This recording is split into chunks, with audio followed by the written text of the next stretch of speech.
مسلمات خصوصاً امام زمانہ ارواح الفدا کی بارگاہ میں ان بہترین ایام کی تہنیت و تبریک عرض کریں گے، اور ساتھ ہی ساتھ دعا گو بھی رہیں گے اور پر امید بھی رہیں گے کہ پوری دنیا میں آپ جہاں کہیں بھی ہیں صدقے میں محمد والے محمد علیہ السلام کے خیر و عافیت سے ہوں گے۔ تو ناظرین، ہمارے پروگرامز کا یہ سلسلہ جاری بساری ہے جشن بی بی معصومہ قم سلام اللہ علیہا کی علمی اور ان کی مقام اور منزلت اور ائمہ کی نگاہ میں جو ان کی حیثیت ہے، جو ان کا مقام ہے، جو مرتبہ ہے، اس کے اوپر جو ہے وہ روزانہ ہی جو ہے وہ ہم جو ہے وہ اپنے مختلف اطوار کے ساتھ جو ہے وہ قدم آگے بڑھا رہے ہیں۔ آج اس بہترین موضوع کے ساتھ گفتگو کرنے کے لیے جو شخصیت ہمارے پاس موجود ہیں، آپ کی شخصیت کسی تعارف کی محتاج نہیں ہے۔ ہمارے ساتھ لکھنؤ سے علامہ سید عروج الحسن میسم صاحب موجود ہیں۔ قبلہ آپ کے پروگرام میں خوش آمدید کہیں گے اور آپ کی خدمت میں سلام عرض کریں گے۔ السلام ورحمۃ اللہ وبرکاتہ۔ آپ کی خدمت میں اور تمام ناظرین محترم کی خدمت میں پہلے ٹی وی کے سلام بھی پیش کرتا ہوں، اور معصومہ قوم کی ولادت باسعادت کی مناسبت سے تحفہ تبریک و تہنیت پیش کرتا ہوں۔ جزاک اللہ قبلہ۔ پروگرام کو جو ہے وہ تھوڑا سا تمیدی گفتگو سے آغاز کرنا چاہیں گے تاکہ جو ہمارے نوجوانان ہیں ان کی بھی اذان عالیہ تک ان تمام تاریخی حقائق کو جو ہے وہ منتقل کیا جا سکے۔ تو جناب معصومہ قم سلام اللہ علیہ کا جو ہے وہ ایک تعارف اور آپ کے جو ہے وہ کیا القابات ہیں ان کو قبلہ تھوڑا سا بیان فرمائیے۔ بہتر ہے۔ بسم اللہ الرحمن الرحیم، الحمد للہ رب العالمین، والصلاة والسلام علی رسول اللہ وآلہ الطاہرین، واللعنۃ الدائمۃ علی اعدائہم اجمعین۔ حضرت فاطمۃ المعصومہ بنت امام موسیٰ کاظم علیہ السلام،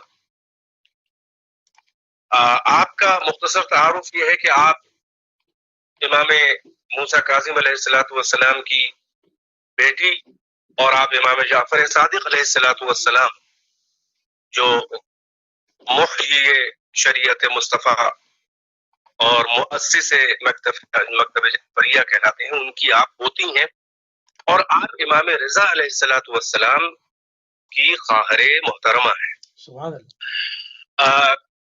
منابع میں روائی اور تواریخ کے جو منابع ہیں، کتب ہیں، اس میں آپ کی ولادت کا سن 173 ہجری لکھا ہوا ہے۔ بعض نے 183 لکھا ہے، لیکن محققین کی نظر میں وہ معتبر اس لیے نہیں ہے کہ آپ کے والد امام موسیٰ کاظم علیہ السلام آپ کی شہادت ظاہر ہے کہ اگر 183 سے فاطمہ معصومہ قم کی ولادت مانی جائے تو اس زمانے میں آپ قید میں ہیں اور اس کے بعد ہی آپ کی شہادت ہے، لہٰذا یہ قرین قیاس نہیں ہے، لہٰذا 173 ہجری آپ کی ولادت باسعادت ہے، اور یہ ایک ذی قعدہ تھی، اور 201 ہجری آپ کی شہادت ہے۔ اس طرح سے آپ کی حیات طیبہ 28 سال بنتی ہے۔ آپ کی والدہ کا اسم گرامی نجمہ خاتون ہے، اور ایک نام اور بھی بعض روایات میں ہے کہ تکتم آپ کی والدہ ماجدہ کا نام تھا، اور وہ ایک پاکیزہ سلسلے کی خاتون تھیں، اور وہ علم و معرفت و تقوی اور عبادت و پرہیزگاری اور ریاضت دینی اور عبادات میں اتنی زیادہ مشہور تھیں اور اتنی منہمک رہتی تھیں کہ آپ کی یہ شناخت بن گئی تھی اس وقت کے سماج میں، حتیٰ کہ آپ کی والدہ یہ نجمہ خاتون یا تکتم یہ اتنی عبادت گزار تھیں کہ روایات میں امام رضا علیہ السلام کی ولادت کے بعد آپ نے امام کی اپنے بیٹے کی رضاعت کے لیے انتظام کرنا چاہا، تو کسی قریبی مہراز خاتون نے گھر کی پوچھا کہ کیا رضاعت کے لیے کچھ دودھ کی کمی ہے، تو آپ نے کہا نہیں ایسی بات نہیں، بلکہ میں جو ہوں وہ ایک عرصے سے اس انداز میں عبادت نہیں کر پا رہی ہوں، چاہتی ہوں کہ میں زیادہ سے زیادہ وقت عبادت میں گزاروں۔ یہ آپ کی والدہ ماجدہ ہیں، اور وہ آپ کے والد امام موسیٰ کاظم علیہ السلام ہیں، جو سلسلہ عصمت کی نویں اور سلسلہ امامت کبریٰ کی 7ویں کڑی امام معصوم منصوص من اللہ کے اعبد الزمان افضل الزمان جو فریقین کی کتب میں آپ کے فضائل لکھے ہوئے ہیں کہ آپ سے بلند مرتبہ انسان اپنے زمانے میں اپنے آپ کے اجداد اور آپ کی اولاد کے ائمہ کی طرح سے جو ان کی اس گھر کی خصوصیات ہے اہل بیت کی کوئی نہیں تھا. لہٰذا آپ خاندان عصمت و طہارت کی اہم فرد ہیں اور آپ ان معتبر اور محترم اور معصوم آغوشوں میں پروردہ ہیں. ایک طرف آپ کے والد محترم ہیں امام موسیٰ کاظم، ایک طرف آپ کے بھائی امام علی رضا علیہ السلام ہیں. لہذا آپ نے جتنا زیادہ اس سرچشم وحی و الہام سے کسب فیض و کسب علم و کسب فضائل کیا، کوئی بھی آپ کے ہمرتقا اس زمانے میں عوام میں کیا، عام مسلمان و مومنین میں کیا، خود اہل بیت کے خاندان میں، خاندان امامت میں آپ سے افضل خاتون اس زمانے میں نہیں ہے. یوں تو امام موسیٰ کاظم علیہ السلام کی اولاد کی تعداد 3537 بتائی جاتی ہے، جس میں بہت سے بیٹے اور بہت سی بیٹیاں ہیں، مگر باتفاق مورخین اور سیرت نگاروں کے اتفاق کے ساتھ یہ بات مشہور ہے اور ہر کتاب میں لکھی ہے کہ بیٹوں میں امام رضا سے افضل کوئی نہیں، اور بیٹیوں میں تقریباً آپ کی 18 امام موسیٰ کاظم کی بیٹیوں کے نام ملتے ہیں، یعنی ان کی بہنوں کے امام معصومہ قم کے، مگر آپ سے افضل کوئی آپ کی بہن بھی نہیں ہے. اور یہ آپ کی ایک اور خصوصیت ہے کہ آپ امام رضا کی شقیقہ کہلاتی ہیں، یعنی یہ کہ ایک ہی ماں سے امام رضا بھی ہیں اور معصومہ قم علیہ السلام بھی ہیں. آپ کے القاب بہت سے ہیں. آپ کا اسم گرامی فاطمہ ہے. ظاہر ہے کہ اہل بیت اطہار یہ سرچشمہ وحی و الہام ہے، یہ علم خدا کا مخزن اور یہ مشیت اللہ کا برتن ہے. لہذا جب یہ نام منتخب کرتے ہیں تو وہ بھی یا وحی یا الہام کے اشاروں پر ہوتا ہے.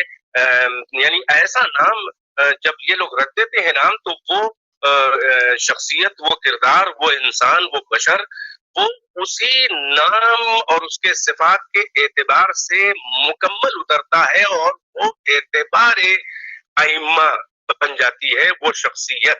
لہذا آپ کا اسم گرامی تو معصومہ فاطمہ ہے. آپ کے القاب بہت سے ہیں. آپ کے القاب میں سے ایک حمیدہ بھی ہے، ایک برہ بھی ہے یعنی نیکوکار یا وفادار، راضیہ بھی ہے، مرضیہ بھی ہے. اور آپ کے اشہر القاب یعنی جو مشہور آپ کا لقب ہے وہ معصومہ ہے. معصومہ ہے. اچھا، یہ فقط لقب ہی نہیں ہے، یہ امام معصوم کی زبان سے نکلا ہے. چنانچہ یہ لقب سب سے پہلے امام رضا علیہ السلام نے اپنے خار محترم کو دیا ہے، اور وہ حدیث موجود ہے. آپ فرمایا کہ من زار المعصومۃ فی قم فلہ الجنہ، جس نے معصومہ کی زیارت قم میں کی اس کے لیے جنت ہے، یعنی اس کا ثواب، اس کے زیارت کے عمل کا ثواب جو ہے وہ جنت ہے. لہذا آپ کے امام معصوم کی زبان پہ آپ کو معصومہ کے لقب سے یاد کیا گیا. اور باقی القاب بھی ان سب کی وجہ تسمیہ ہے، اور وہ تمام صفات معصومہ قم میں نظر آتے ہیں. یہ آپ کا مختصر سا تعارف ہے. سبحان اللہ، سبحان اللہ. گفتگو کا سلسلہ ناظرین جو ہے وہ آگے بڑھائیں گے، کیونکہ عشرہ کرامت کے ایام چل رہے ہیں، اور اس میں جو ہے وہ ایک فرصت ہے اور ایک موقع ہے کہ تاریخ کے پنوں کو کھولا جائے، اور ان تاریخ نے کیا کیا حقائق اپنے اندر چھپا رکھے ہیں ان کو برملا کر دیا جائے. کیونکہ میڈیا کا دور ہے، آپ کا اپنا ٹی وی چینل اہل بیت جو ہے اس کے اندر پیش ہے کہ ان تمام معلومات کو، ان تمام حقائق کو جو صدیوں سے چھپائے گئے، جن کو برملا کرنے میں بڑی ہمارے علماء نے سختیاں اٹھائیں، جانیں جو ہے وہ نچھاور کی گئیں، ان کو جو ہے وہ اس وقت ہے کہ پوری دنیا کے گوش و کنار میں پھیلا دیا جائے، اور پوری دنیا کے اندر سے ظلم کے اندھیرے کا جو خاتمہ ہے وہ اس چراغ سے کیا جائے. تو قبلہ گفتگو کو مزید آپ کے ساتھ جو ہے وہ آگے بڑھائیں گے. بی بی حضرت معصومہ قم سلام اللہ علیہا کا آپ نے علمی جو ہے وہ ایک خاندانی تعارف جو ہے وہ آپ نے پیش کیا. تھوڑا سا علمی مقام و منزلت اور مرتبہ بھی ذرا پیش فرمائیں کہ وہ تاریخ نے کیا کچھ قلم بند کیا ہے. جی، معصومہ قم علیہ السلام، آپ نے ابھی عشرہ کرامت کے نام سے اس کو محسوس کیا، یہ ہفتہ کرامت کے نام سے یاد کیا جاتا ہے. لہٰذا ایک جملہ اس کے اوپر بھی بول دوں کہ حقیقت میں کے جو القاب ہیں وہ تو میں نے بیان کیے، اس میں ایک سیدہ بھی آپ کا لقب ہے، مگر آپ کو کریمہ اہل بیت بھی کہا جاتا ہے، اور اسی مناسبت سے آپ کی ولادت کے ایام میں یہ جو ہفتہ کرامت بنایا جاتا ہے، اس کا نام میرا خیال اسی مناسبت سے ہے۔ آپ کا لقب کوئی قدیم کتابوں میں یا ائمہ کی زبان پر کریمہ اہل بیت نہیں ہے، بلکہ اس کا ایک مشہور واقعہ ہے، لہٰذا اس کو بیان کر دوں، اور وہ کتاب میں موجود ہے۔ وہ یہ ہے کہ حضرت آیت اللہ العظمی شہاب الدین مرعشی جو مرجع وقت تھے، اور ابھی 90 کے آس پاس آپ کا انتقال ہوا ہے، جو پیکر علم و تقویٰ اور جن کی قم میں مشہور ترین دنیا کے 5ویں نمبر پہ جو بڑی لائبریریز اور کتب خانے مانے گئے ہیں، وہ لائبریری قم میں موجود ہے۔ یہ آیت اللہ شہاب الدین مرعشی کے والد مرحوم تھے، آیت اللہ العظمی السید محمود المرعشی النجفی۔ یہ آپ سے یہ واقعہ، اور انہوں نے اپنی کتاب میں لکھا بھی ہے اس واقعے کو، وہ یہ ہے کہ آپ 40 دن کا عمل کیا کہ صدیقہ طاہرہ سیدۃ النساء کی قبر مطہر جو ایک راز الہی اور سر مکنون الہی ہے، وہ کیونکہ آپ شبی ہے لیلۃ القدر ہیں، اور 3 شبوں میں سے کوئی ایک شب لیلۃ القدر ہے، اور ائمہ نے اور اللہ نے اور رسول اللہ اس کو معین نہیں کیا، ویسے ہی کیونکہ صدیقہ طاہرہ سر المستودع آپ کے اندر اللہ نے وصیت کیا ہے، اور آپ یہ سر مکنون الہی ہیں، اور معرفت آپ کی معرفت سے مخلوق عاجز ہے، تو آپ کے دفن کی جگہوں میں بھی 3 جگہوں پر احتمال ہے، اور وہ مجہول ہے اور پوشیدہ ہے۔ چنانچہ سید محمود مرعشی نے چلا کھینچا، 40 دن کا عمل کیا کہ صدیقہ طاہرہ کی قبر کا راز معلوم ہو جائے کہ کہاں پر ہے۔ تو جب 40 دن ہو رہے تھے تو آپ نے خواب میں دیکھا کہ وہ کہہ رہے ہیں کہ یا امام محمد باقر علیہ السلام یا امام جعفر صادق علیہ السلام آئے، اور انہوں نے کہا کہ علیک بزیارت کریمۃ اہل البیت، آپ کو چاہیے کہ آپ کریمہ اہل بیت کی زیارت کریں۔ تو وہ سمجھے کہ صدیقہ طاہرہ کو کہہ رہے ہیں امام، تو انہوں نے خاتمی میں کہا کہ میں اسی کے لیے عمل کر رہا ہوں کہ آپ کی جدہ صدیقہ طاہرہ۔ تو آپ نے کہا کہ نہیں، میری مراد ہے قم میں میری بیٹی فاطمہ معصومہ جو ہے، تم اس کی زیارت کرو، وہ کریمہ اہل بیت ہے، اور جو اس کی زیارت کرے گویا اس نے میری جدہ صدیقہ طاہرہ کی زیارت کر لی، اس لیے آپ کا لقب جو ہے وہ کریمہ اہل بیت۔ بہرحال اب یہ میں نے عرض کیا کہ کچھ صفات ایسے ہوتے ہیں کہ جو محبتی ہوتے ہیں، اور کچھ ایسے ہوتے ہیں جو کسبی اور اکتسابی ہوتے ہیں۔ جو محبتی و من جامل باللہ آپ پر الطاف خفیہ اور جلیہ ہیں، وہ یہ کہ اللہ نے آپ کو کائنات کے شریف ترین انسان اور خاندان کے اندر آپ کو پیدا کیا، آپ ہر طرف سے عصمت کے حصار میں ہیں۔ یہ آپ کے گویا وہ بھی آپ کے شرف اور آپ کی فضیلت ہے، مگر اقتصادی فضیلت یہ ہے کہ دیکھیے جن کی تربیت قابل نہیں ہوتی وہ لاکھ اچھی اور بلند عصمتی صحبتوں میں بھی رہ جائیں مگر اکتساب فیض نہیں کر پاتے۔ چنانچہ رسول اللہ سے لے کر ائمہ کے اصحاب میں آپ کو مختلف مدارس کے لوگ ملیں گے، لیکن یہ کمال اور خود اہل بیت میں ہر ایک مرتبے کا، یعنی خاندان اہل بیت میں جو افراد ہیں وہ مرد ہوں یا خواتین ہوں، ایک مرتبے کے نہیں ہیں۔ چنانچہ یہ معصومہ قم جو ہے وہ اپنی تمام بہنوں میں سب ایک سے ایک فاضلہ عالمہ، ایک سے ایک بلند صفات کی، ظاہر ہے اکتساب فیض کیا ہے، مگر جو مرتبہ معصومہ قم کا ہے انہوں نے اس طرح سے صفات کو جذب کیا ہے اپنے والد اور اپنے بھائی سے کہ آپ کریمہ اہل بیت بھی کہلائیں، آپ معصومہ بھی کہلائیں، اور آپ کا جو شرف روایات میں نظر آتا ہے اور جو آپ کے فضائل وہ کہیں نہیں ہے۔ چنانچہ مقام علمی کے لحاظ سے آپ کی سب سے بڑی خصوصیت یہ ہے کہ آپ محدثہ ہیں، آپ باقاعدہ راویہ ہیں، اور اکتساب علم آپ ایسا کیا ہے کہ آپ کو بڑے بڑے علماء نے آپ کے مقام علمی کے اوپر روایات نقل کی ہیں اور اس کا ذکر کیا ہے۔ چنانچہ اس مختصر سے وقفے میں ایک واقعہ فقط آپ کے مقام علمی اور آپ کے تبحر علمی جس میں امضاء معصوم بھی ہے، یعنی بڑے بڑے علماء ہیں، اس میں کوئی بھی کچھ بول رہا ہے ہم کہتے ہیں عالم العلماء ہے، مرجع وقت ہے، لیکن امضاء معصوم ہو جائے، امام زمان جو ہے اس پر دستخط کر دے اور اس کو سند دے دے کہ یہ بالکل صحیح ہے، یہ بہت بڑی منزل ہے۔ اللہ اکبر، بہت کم ایسا ملے گا۔ چنانچہ ایک بار کا مشہور واقعہ ہے کتابوں میں کہ مدینے سے باہر سے ایک وفد امام موسیٰ کاظم علیہ السلام کے شیعوں کا، شیعان اہل بیت کا ایک وفد آیا اور وہ مکتوبی شکل میں بڑے معضلات اور بہت ہی اہم اور عمیق سوالات وہاں سے جمع کر کے، ظاہر ہے کہ قوم کے اس میں بڑے بڑے علماء بھی ہوں گے، تو وہ سوالات مکتوبی شکل میں، وہ نامہ، وہ خط لے کر وہ لوگ آئے مدینے میں. لیکن بدقسمتی یہ تھی ان کی اس وقت کہ امام موسیٰ کاظم علیہ السلام بھی مدینے سے باہر تشریف فرماتے کہیں گئے ہوئے تھے، اور امام رضا بھی اپنے والد کے ساتھ گئے ہوئے تھے، چنانچہ کوئی جواب دینے والا نہیں تھا. دولت عصمت و طہارت پر آئے، مگر امام کی عدم موجودگی سے سخت مایوس ہوئے اور بہت رنجیدہ ہوئے. کریم اہل بیت معصوم قم کو جب ان کی رنجیدگی کا اور ان کے خائب و خاسر ہونے کے احساس کا اندازہ لگا تو آپ کو رحم آیا ان کے اوپر، اور آپ نے ان لوگوں سے کہا کہ لاؤ تم اپنے سوالات مجھے دو. تو معصوم قم نے ان سوالات کو دیکھا اور ہر سوال کا جواب آپ نے لکھ کر دیا. ظاہر ہے کہ وہ دین کے، وہ عقائد کے، وہ مسائل شریعہ کے، وہ شریعت مصطفیٰ کے، وہ معارف کے، وہ کیسے کیسے سوالات ہوں گے، آپ نے ہر ایک سوال کا قانے کنندہ اپنے جواب دیا، اور وہ لوگ خوش ہو گئے. وہ جواب لے کر مدینے سے باہر جا چکے تھے کہ اثناء راہ ان کی ملاقات امام موسیٰ کاظم علیہ السلام سے ہو گئی. وہ واپس آ رہے تھے سفر سے، تو ان لوگوں نے امام کو دیکھ کر ان کو سلام کیا اور پورا واقعہ بیان کیا. چنانچہ امام نے فرمایا کہ لاؤ وہ سوالات جن کے جوابات دیے ہیں بیٹی نے مجھے دو.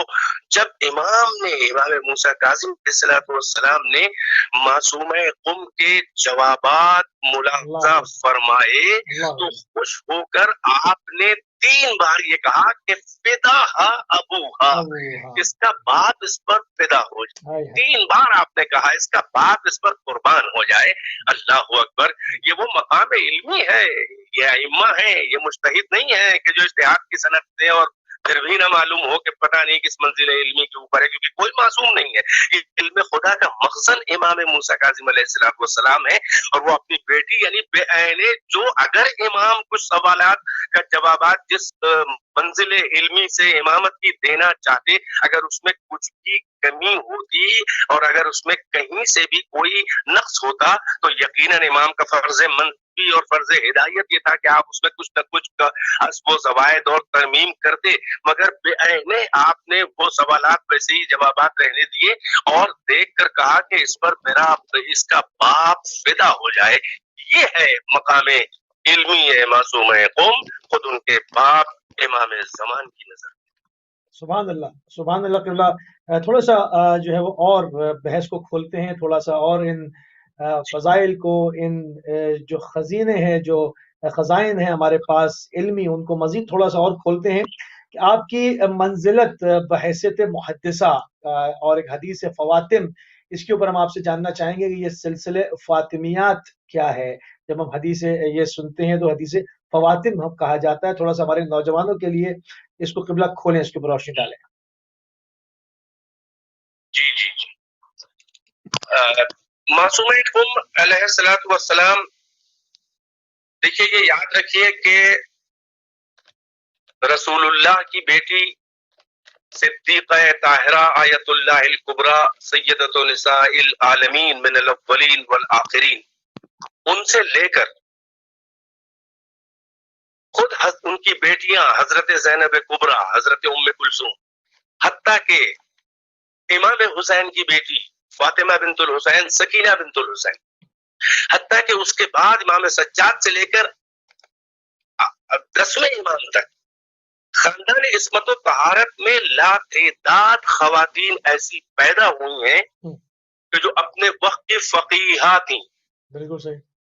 اور محدثہ. ظاہر ہے آپ سوچئے کہ جب در والے وقتاً فوقتاً معصوم کی خدمت میں بیٹھ کر ہزاروں حدیثیں نقل کریں تو جو اسی آغوش میں پروردہ بیٹے اور بیٹیاں ہوں گی، چاہے وہ امام نہ ہوں، معصوم نہ ہوں، اصطلاحی معنوں میں انہوں نے کسب فیض کیا ہوگا اور کتنی حدیثیں سنی ہوں گی.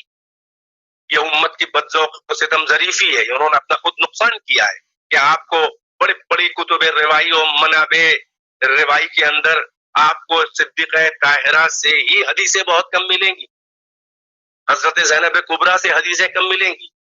ائمہ کی بیٹیاں بڑی بڑی مکان علمی پر فائز تھی، مگر ان کی شروع تو روایات جناب خدیجہ سے ہی ہو گیا. 25 سال جنہوں نے رسول اللہ کے ساتھ زندگی کی، ان سے چند صحیح فرمایا. اس درجن سے پہلے حدیثیں، اور جنہوں نے چند سالوں اور چند ہفتے بھی اگر کوئی ساتھ رہا ہے تو اس سے ہزاروں حدیثیں ہمیں مل جاتی ہیں. شروع تو جناب جی ابو ہریرہ نے چند مہینے گزارے رسول اللہ کے ساتھ، تو اتنی حدیثیں ہیں.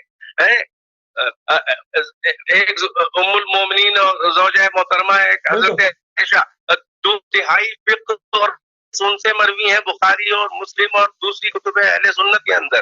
یعنی یہ ان کو جو ہے وہ آپ 2 ہجری سے 10 ہجری یعنی 8 سال بھی مکمل نہیں ملا ہے، اور اتنی احادیث ہیں، لا تعداد احادیث ہیں. مگر وہ جو بیت نبوت میں جو لا شریک زوجہ تھی کہ جس کی کوئی سوگن اس وقت نہیں تھی بیت نبوت اور رسالت میں، جو 25 سال رسول اللہ کے ساتھ رہی ہے اور 10 سال جو ہے وہ بعثت کے بعد یعنی اعلان نبوت کے بعد رہی ہے، ان سے جو ہے حدیثیں بہت کم ملیں گی. بہرحال یہ بدقسمتی ہے، لیکن میں اس پہلو پہ نہیں جانا چاہ رہا تھا، ایک اشارہ میں نے کر دیا.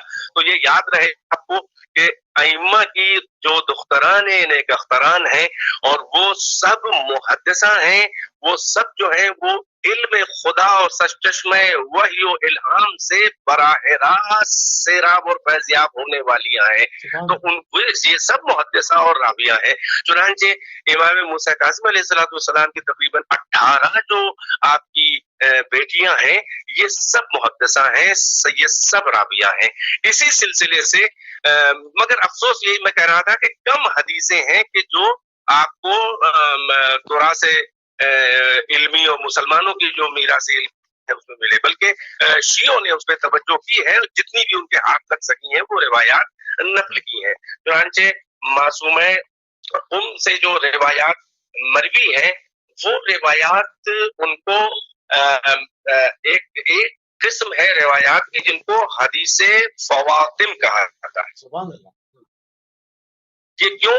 فاطمہ کی جمع ہے فواطم، اور ان کو حدیث فاطمیات بھی کہا جاتا ہے، احادیث فاطمیات بھی کہا جاتا ہے. کیوں؟ اس کی وجہ تسمیہ یہ ہے کہ اتنی خوبصورت یہ حدیثیں ہیں اور ان کا امتیاز، اور یہ حدیث فواطم اور فاطمیات کہنے کا سبب یہ ہے کہ ہر طبقے میں، ہر زمانے میں جو راویہ ایک حدیث کی اس کا نام فاطمہ ہے، اور وہ سب خاندان عصمت و طہارت کی ہیں، سب ائمہ کی بیٹیاں ہیں. یعنی اتنی معتبر یہ سلسلہ ہے کہ جس کے ہر کڑی میں سلسلہ اسناد میں جو معنعن جو چین آف نیریشن ہے اس میں سب فاطمہ فاطمہ فاطمہ، سب ائمہ کی بیٹیاں، سب خاندان رسالت کی ہیں. مجھے یاد آ رہا ہے وہ حدیث سلسلہ تو ذہبی امام رضا علیہ السلام کی ہے کہ جس کو امام احمد ابن حنبل نے بھی کہا، احمد ابن حنبل نے، کہ یہ وہ متبرک اور مقدس سلسلہ ہے، یہ معصومین کا، یہ اجزاء کے حجتوں کا. اگر کسی مجنون پر یہ سلسلہ پڑھ کے بھوک دیا جائے، دم کر دیا جائے تو اس کا جنون چلا جائے. ہم کو اسی کے مقابل یہ حدیث نظر آ رہی ہے کہ جس کو حدیث الفواطم یا حدیث الفاطمیات کہا جاتا ہے. چنانچہ یہ چند حدیثیں ہیں جو کتابوں میں نقل کر دی گئی ہیں.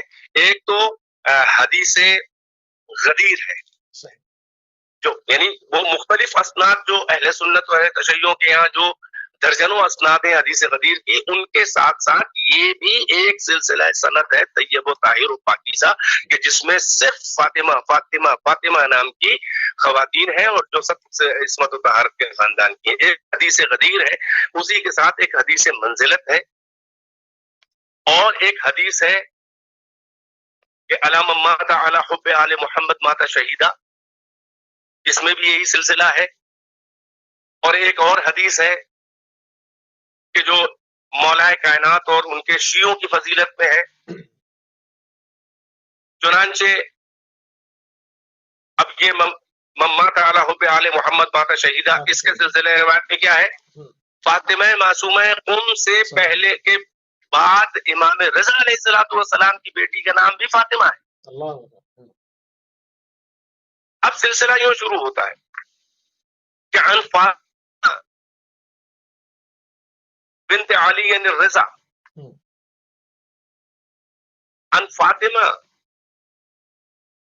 و ام کلثوم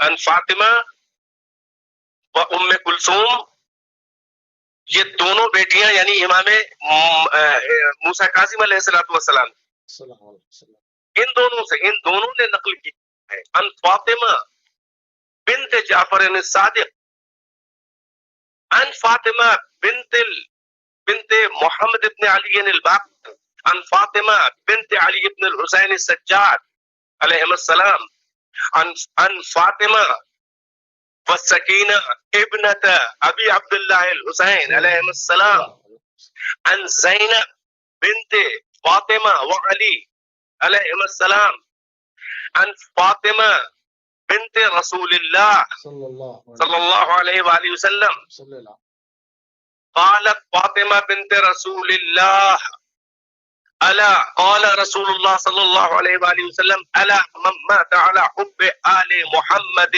مات شہیدا. عوالم یہ عوالم العوالم میں یہ حدیث آپ کو ملے گی. یہ کتاب انہوں نے اس محدث نے اس کو نقل کیا ہے، اور یہ اس کے سلسلہ سند میں سب فاطمہ فاطمہ فاطمہ ہے. اسی طرح سے خود حدیث غدیر کے سلسلے میں ہے کہ فاطمہ معصومہ علیہ السلام نے فرمایا کہ میں نے فاطمہ بنت امام جعفر صادق سے سنا. انہوں نے فرمایا کہ میں نے فاطمہ بنت محمد باقر سے سنا. وہ فرماتی ہیں کہ فاطمہ بنت امام سجاد نے فرمایا. وہ فرماتی ہیں کہ فاطمہ بنت الحسین نے فرمایا، اور جناب سکینہ کا اس میں بھی نام ہے. وہ فرماتی ہیں کہ حضرت ام کلثوم بنت فاطمہ نے فرمایا، اور وہ فرماتی ہیں ام کلثوم کے فاطمہ بنت محمد رسول اللہ فرمایا.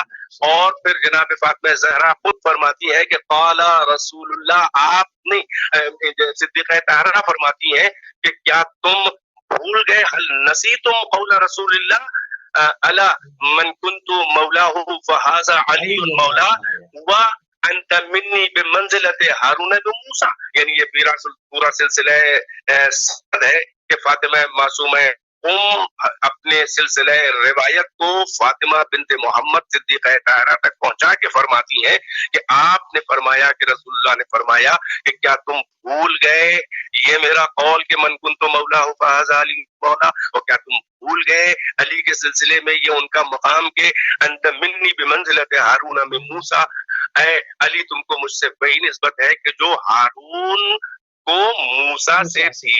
یہ بھی حدیث سلسلہ فاطمیات کہلاتی ہے.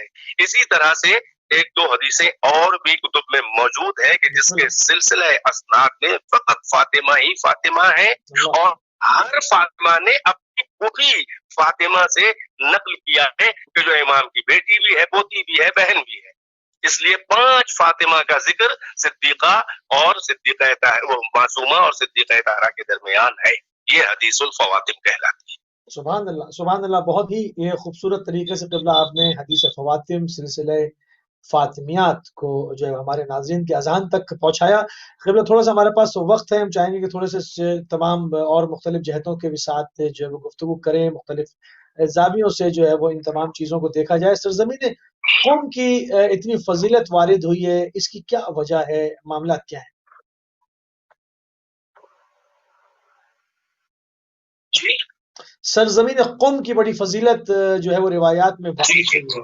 تو میں چاہوں گا اس حوالے سے کہ اللہ کے فرشتے اور ملائکہ جو ہے وہ قوم کی حفاظت کرتے ہیں. یہ تمام بہت ساری اس طرح کی احادیث ہیں، میں چاہوں گا تھوڑی سی اس کے اوپر گفتگو ہو جائے. جی دیکھیے حضرت سے یہ حدیث ہے، اور علل الشرائع میں حضرت شیخ صدوق نے کہ جن کی کتب ارواح میں ایک مشہور ترین کتاب ہے یعنی اصول کافی کے بعد من لا یعذر الفقی، اور ان کی بہت سی کتابیں ہیں، اکمال الدین اتمام النعمہ بھی ہے، اور اختصاص بہت سی کتابیں ہیں جس میں ایک علل الشرائع یعنی احکام شرعیہ کی علتیں اور ریزننگ اس کے اندر ہے. اس میں ایک حدیث یہ ہے ان کی فضیلت کے سلسلے میں کہ اللہ نے جب زمین کو پیدا کیا تو یہ ایک بقعہ ارض کے اوپر ابلیس آ کر بیٹھا، تو یہ اس کو اللہ نے حکم دیا کہ قم، یعنی یہاں سے تو اٹھ جا، یہاں سے نکل جا. لہٰذا اس زمین کا نام جو ارض قم پڑا ہے وہ ایک وجہ تسمیہ للشرائع ہے. بہرحال اس کے علاوہ امام جعفر صادق علیہ السلام نے بڑی عجیب حدیث ہے. امام نے فرمایا، چھٹے امام نے، کہ الا ان للہ حرما هو مکہ وان لرسول اللہ حرما هو المدینہ وان لامیر المؤمنین حرما وهو الکوفہ وان لنا اہل البیت حرما وهو قم. یعنی امام نے فرمایا، چھٹے امام جعفر صادق علیہ السلام نے، کہ آگاہ ہو جاؤ کہ بتحقیق اللہ کا ایک حرم ہے وہ مکہ ہے، رسول اللہ کا ایک حرم ہے وہ مدینہ ہے، امیر المؤمنین علی علیہ السلام کا ایک حرم ہے وہ کوفہ ہے، اور ہم ائمہ اور اہل بیت کا ایک حرم ہے وہ قم ہے. یہ قم کی فضیلت ہے، اور ظاہر ہے کہ وما حب الدیار شغفنا قلبی ولیکن حب من سکنت دیارا. ایک شاعر کا شعر ہے کہ دیار کی محبت، یعنی دیار کی الفت نے ہمارے دل میں شغف نہیں پیدا کیا ہے. یہ جو وارفتگی ہے، یہ شیفتگی، یہ محبت جو ہے، یہ دیار کی وجہ سے، اس شہر کی وجہ سے نہیں ہے، بلکہ اس کی محبت نے ہمارے دل کو شغف دے دیا ہے کہ جو اس دیار کا رہنے والا ہے، جو یہاں جس کے دم قدم سے اس شہر کی اہمیت ہے. اور یہ اہمیت قرآن میں بھی ہے، اللہ نے اپنے رسول سے بھی کہا ہے تحلم بهذا البلد، یعنی میں قسم کھاتا ہوں اس شہر مکہ کی، درا حالے کہ اے حبیب آپ یہاں رہ رہے ہیں. ہوا کہ محمد و آل محمد رسول اللہ، ان کے اہل بیت دم قدم کی برکت سے زمینیں متبرک ہو جاتی ہیں. لہذا کی نسبت سے اور ابد یہ جو شہر ہے وہ اہل بیت کے چاہنے والوں کا اور معصوم قم کا مسکن اور آرام گاہ آخری ہوگا.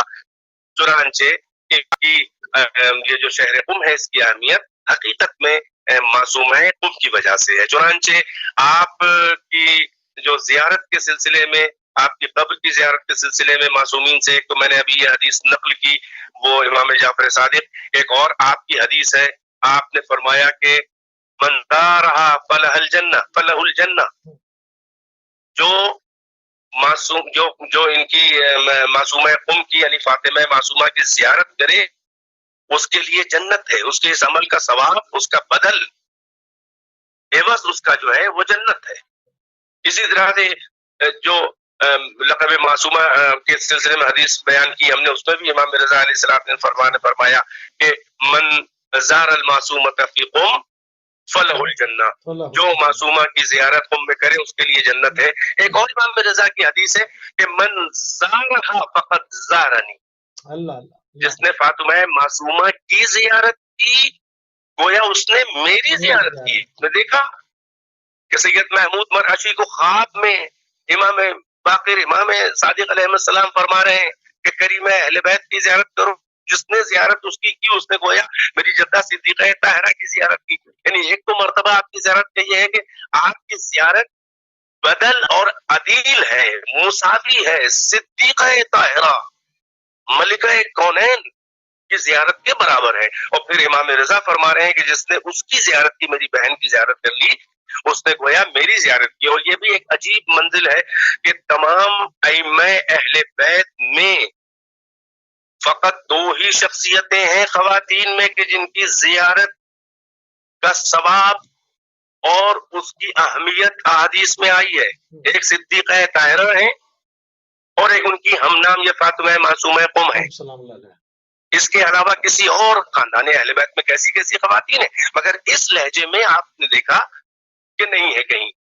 اسی طرح سے ایک اور امام صادق کی حدیث ہے، سبحان اللہ. امام فرماتے ہیں کہ جس نے میری اولاد میں میرے بدن کا ایک ٹکڑا، میری نسل میں سے جو خاتون قم میں دفن ہوگی اس کی جو زیارت کرے گا وہ اس کی شفاعت کرے گی، اور اس کی شفاعت سے ہمارے سارے شیعہ بخش دیے جائیں گے۔ اللہ اکبر، اللہ اکبر، سبحان اللہ، سبحان اللہ، تمام۔ پھر امام جواد علیہ السلام نے بھی فرمایا کہ جس نے میری پھوپھی کی قم میں زیارت کی اس کا ثواب اللہ کے نزدیک جنت ہے۔ تو یہ کریم اہل بیت، یہ فاطمہ معصومہ بنت امام کاظم علیہ السلام کی قبر کی زیارت کا ثواب اور اس کی منزلت کا ذکر روایات میں اہل بیت علیہ السلام کی ملتا ہے۔ سبحان اللہ۔ قبلہ ابھی ہمارے پاس تقریباً 8 سے 10 منٹ ہیں، تھوڑا سا آپ کی موجودگی سے استفادہ کریں گے، آپ کی علمی جو آپ کی قدر و منزلت ہے اس سے بھی ہم استفادہ کرنا چاہیں گے۔ انقلاب اسلامی جو برپا ہوا اور پوری دنیا کے اندر اس نور کی کرنیں پہنچ گئیں، وہ رک بھی نہیں پایا، اور اس کو دشمن نے بڑا روکنے کی کوشش کی، وہ نہیں رکا۔ اس تمام تر انقلاب کے برپا ہونے کے پیچھے اس ضمن میں آپ بی بی معصومہ قم صلی اللہ علیہ کی طرف سے مدد اور نصرت کس قدر دیکھتے ہیں؟ جی آپ کی آواز تھوڑی کٹ گئی تھی، جی میرا سوال یہ ہے کہ انقلاب اسلامی کے جو برپا ہوا اور اس میں آپ نے دیکھا کہ پوری دنیا نے، شرق و غرب نے مل کے اس کو روکنا چاہا ہے کہ وہ ختم ہو جائے، مگر وہ نہیں رک سکا۔ اس نے تمام حدود پھلانگ دی، پوری دنیا میں وہ پہنچ گیا، پوری دنیا کے کرۂ عرش کو اس نے اپنی جو اس کی نورانی کرنیں تھیں ان سے منور کر دیا۔ تو اس کے پیچھے جناب بی بی معصومہ قم صلی اللہ علیہ کی طرف سے مدد اور نصرت کس قدر آپ دیکھتے ہیں؟ بے شک دیکھیے، میں عرض کر دوں، اہل بیت سے قرب معنوی اور قرب روحانی کے لیے ضروری نہیں ہے کہ قرب مکانی بھی ہو، قرب مادی اور جسمانی بھی ہو، اس لیے کہ وہ اول مخلوق اور نور ہیں، وہ عالم انوار سے مدد کرتے چلے آئے ہیں، اور عالم اجساد میں اور عالم اجساد اس دنیا ظلمانی اور مادی سے روپوش ہو کر پردہ کر کے بھی وہ کہیں بھی ہوں، وہ اپنے چاہنے والوں کی اور جو ان کو قدرت اللہ کا مظہر باذن اللہ مانتا ہے وہ مدد کرتے جاتے ہیں۔ مگر آپ ذرا دیکھیں کہ ایران کی جو شان ہے وہ ایک بھائی کی وجہ سے ہے اور ایک بہن کی وجہ سے۔ اللہ سبحان اللہ۔ یہ بالکل ویسے ہی صاف ہے کہ جیسے امام حسین کے لیے جناب زینب کبریٰ بنت علی، سبحان اللہ، کیونکہ بی بی معصومہ قم سلام اللہ علیہ زینب الرضا کہا گیا۔ قبلہ بہت عمدہ بات آپ نے کی، ماشاءاللہ۔ بالکل زینب الرضا نہیں، آپ کے القاب میں، ارے دیکھیے میں بھول گیا، آپ کے القاب میں ایک مشہور ترین لقب یہ بھی کتابوں میں ہے کہ آپ کو اخت الرضا کہا گیا ہے۔ ظاہر ہے کہ آپ کی اور 17 بہنیں اور بھی ہیں معصومہ کے علاوہ، مگر کسی کو دیکھیے یہ معصوم سے جو خاص قرب معنوی اور نسبت ہوتی ہے کہ جس میں عصمتی جھلک آنے لگے اس کو رشتوں سے پکار لیا جاتا ہے۔ بالکل صحیح۔ جس میں عصمتی جھلک آنے لگے اس کو رشتوں سے وہ اہل بیت میں شامل ہو جاتا ہے، جیسے سلمان منا اہل البیت، یعنی سرحد عصمت سے اتنا قریب اپنا کردار کر دیا تھا کہ رسول اللہ کہنا پڑا کہ ہم اہل بیت میں سے ہیں۔ ویسے ہی زینب کبریٰ بنت علی، یہ امام سلام اللہ علیہ یا امام حسین کے لیے جیسی تھی ویسے ہی فاطمہ معصومہ قم جو ہیں وہ اپنے بھائی امام رضا علیہ السلام کے لیے وہی آپ کا سپورٹ تھا۔ بلکہ یہ کہوں کہ آپ کی جدہ صدیقہ طاہرہ فاطمہ زہرا علیہ السلام جیسی انہوں نے مدد اپنے بابا کی زندگی میں بابا کی اور بچے ہوئے زندگی کے ایام میں بابا کے بعد اپنے شوہر کی، یعنی رسالت اور امامت کی پشت بنائی۔ آپ بہت اچھے نقطے پہ پہنچ گئے، تھوڑا سا کس طرح سے بی بی جب قوم تشریف لائیں، تھوڑا سا اس کی کیا منظر کشی کی ہے تاریخ میں، تھوڑا سا جی میں بس میں وہیں پر آنا چاہ رہا ہوں کہ ایک طرف امام رضا کے ساتھ رہ کر آپ کی ولایت و سرپرستی کے تحت رہ کر اقتسام فیض کرنا، اور اس کے بعد جب امام رضا علیہ السلام کو سن 200 ہجری میں جب بلا لیا اس نے رشید نے، ہارون رشید، تو آپ وہاں پہنچے اور وہ واقعہ امام رضا کے ظاہر زمانے حیات میں آتا ہے، اس کو بیان نہیں کرنا ہے. تو بعض روایات میں یہ ہے کہ ایک طرف یہ معصومہ کو بھائی کا فراق اتنا شاپ تھا اور اتنا اشتیاق ملاقات تھا کہ آپ سفر کا ارادہ کرنے لگی. اور بعض روایات میں ہے کہ امام رضا پر بھی یہ بعد مکانی، یہ جسمانی دوری بھی آپ پر اتنی گرم تھی، آپ نہ جانے کون سی کمی محسوس کر رہے تھے کہ آپ نے خط لکھ دیا اپنی بہن کو بلانے کے. دیکھیے وہ جناب زینب ہے جو ساتھ گئی ہیں، مگر آپ دیکھیں یہ امام کو، وہ امام حسین اپنے اختیار سے ارادے سے نکلے تھے، مگر یہ تو امام رضا علیہ السلام کو بلایا تھا، چنانچہ اس میں اجازت نہیں تھی کیسے جاتے. لیکن امام رضا نے وہ کمی محسوس کی کہ میری زینب، میری بہن میرے ساتھ ہونی چاہیے. چنانچہ آپ نے خط لکھا اور ادھر آپ کو اشتیاق دیدار اپنے بھائی کا تھا ہی، چنانچہ آپ عازم سفر ہوئی. اور روایات کہتی ہیں کہ آپ 22 کم سے کم علویون، یعنی اپنے خاندان اہل بیت عصمت و طہارت کے خاندان کے 22 مردوں کو لے کر آپ پہنچی. اور آپ جو ہے وہ امام رضا ظاہرے کے مقام پر، یہ خراسان میں آپ وہاں تھے. اور یہ معصومہ قم جو ہے وہ جب حدود ایران میں داخل ہوئی ہیں تو مقام ساوا ایک جگہ ہے. اس زمانے میں شیعہ نے اہل بیت علیہ السلام کی کثیر تعداد ایران کے مختلف بعض شہروں میں، خاص طور سے یہ ساوا اور قم میں بس چکی تھی. یہ بنی امیہ کے اور اس کے بعد بلکہ یہ بنی خلفائے بنی عباس کے مظالم جو اہل بیت عصمت و طہارت کے اوپر تھے، ان سے کئی خاندان فرار کر کے وہاں سے نکل چکے تھے. چنانچہ یہاں بنی سعد کا قبیلہ پورا بسا ہوا تھا، اور بہت سے کوفے کے یعنی جو مقتدر اور شیعہ نے علی علیہ السلام تھے وہ یہاں بسے ہوئے تھے. آپ مقام صحابہ پہ پہنچی ہیں، مگر یہ بنی عباس کے کارندوں کو برداشت نہ ہوا، اس لیے کہ ان کو معلوم تھا کہ یہ قوم کا رخ کر رہی ہیں، ایران کا رخ کر رہی ہیں، اور وہاں اہل بیت کے بڑے چاہنے والے ہیں اور کوئی انقلاب برپا ہوگا. امام رضا تو ایران میں موجود ہی ہیں. چنانچہ حکومت کے کارندوں نے، جاسوسوں نے، اس کے پیٹ جو نوکر تھے، انہوں نے وہاں پر آپ کے قافلے کو گھیر لیا اور کچھ تو خون کیا، حتیٰ کہ آپ کے قبیلے کے جو علوی جوان تھے آپ کے خاندان کے، سب کو قتل کر دیا.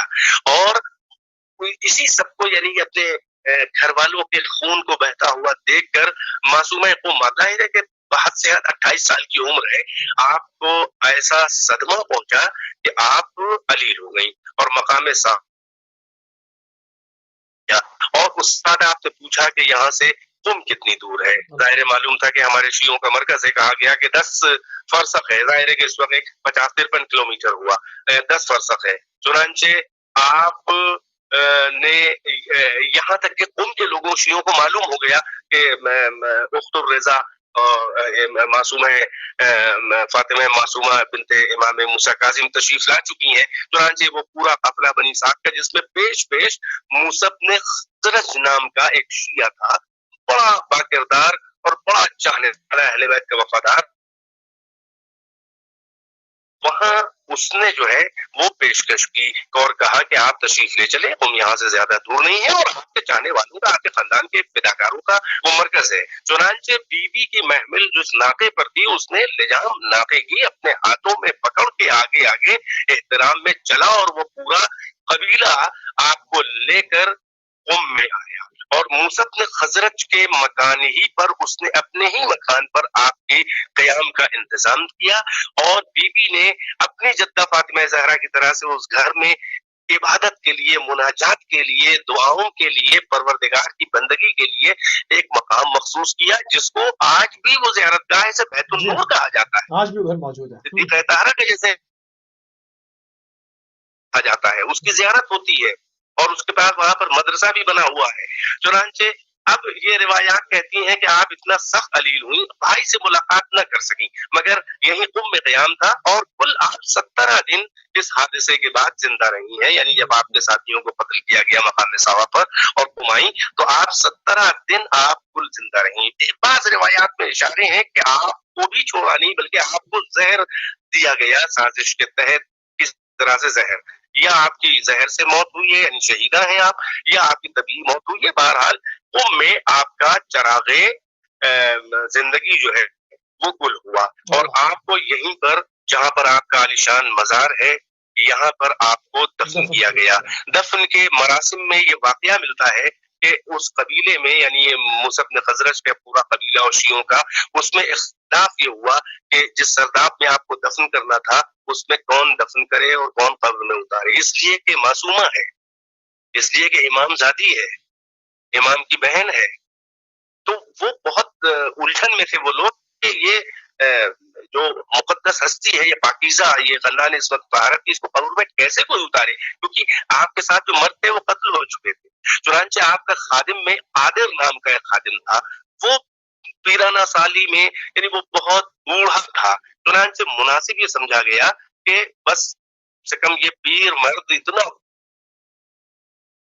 ہمارے قبر میں تو آپ کے احترام کے منافی نہ ہو، مگر اس فکر میں اور اس اہتمام میں تھے لوگ۔ تاریخ میں ذکر ہے کہ مقام رملہ کی طرف سے دو سوار گھوڑوں پر سوار آئے رفتار کے ساتھ، اور ان کے چہروں پر نقاب تھی، کوئی ان کو پہچانتا نہیں تھا، انہوں نے کسی سے کوئی بات بھی نہیں کی۔ وہ جنازے کے قریب آئے، ان دونوں نے نماز جنازہ پڑھی، ان دونوں بیوی کو قبر میں اتارا اور ان کی آپ کی قبر کو تیار کیا، اور وہ دونوں گھوڑوں پر نقاب پوش سوار ہو کے چلے گئے بغیر کسی کو بتائے ہوئے اور بغیر کسی کے پوچھے ہوئے۔ تو یہ روایات میں ملتا ہے۔